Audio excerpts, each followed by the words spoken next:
triumph. As her naked body lies dead in the mud, a voiceover promises never to forget or forgive. But how will this promise be fulfilled?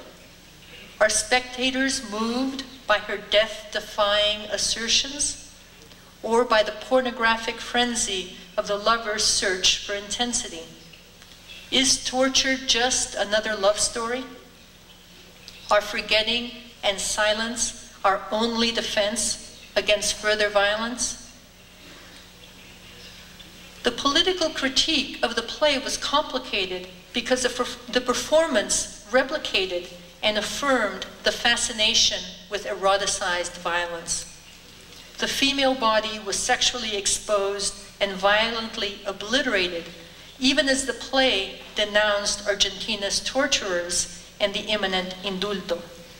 Repetition and displacement of violence against the female body paralleled the historically real trauma suffered by the terrorized Argentine social body.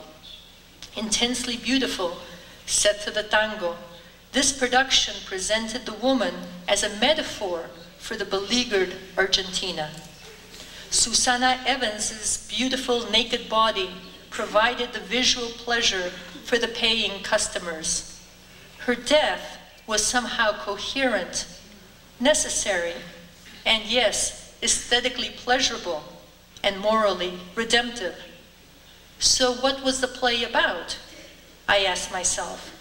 Was it about sex and sadomasochism, or about torture and the indulto? The torturer goes free at the end of the play.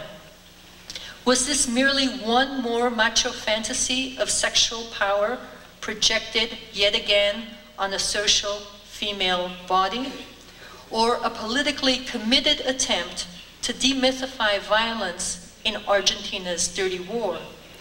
And how do we decide? What struck me most about Paso de Dos, however, was not the play's misogyny.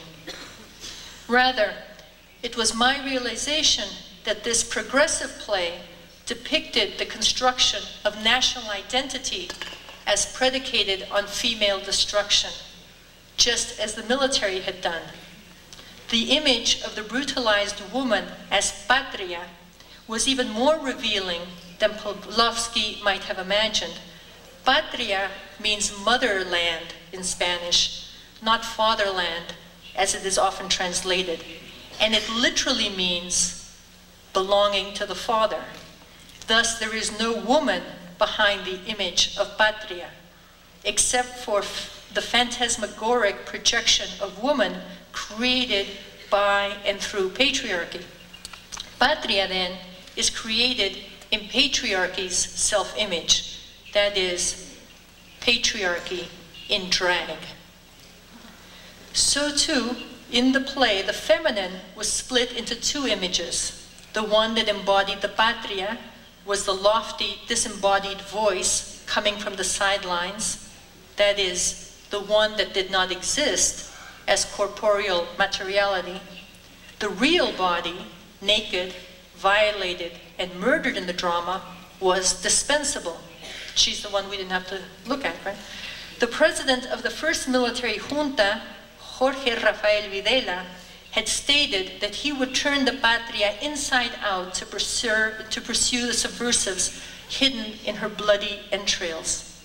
Yet I kept reminding myself as I sat on the bleachers, this was the opposition.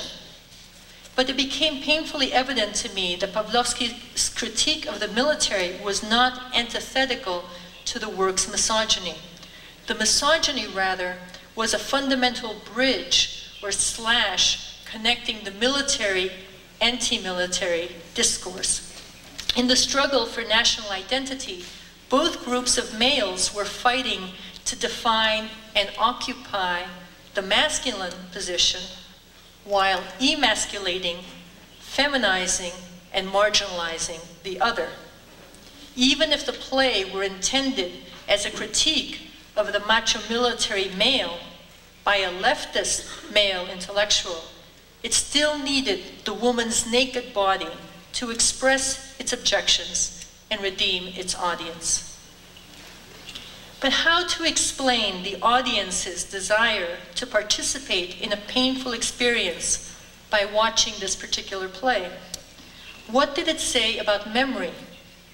If the military forbade the public access to all sorts of sights and insights, was the audience now manifesting a need to see, to regain perception, to reclaim insight?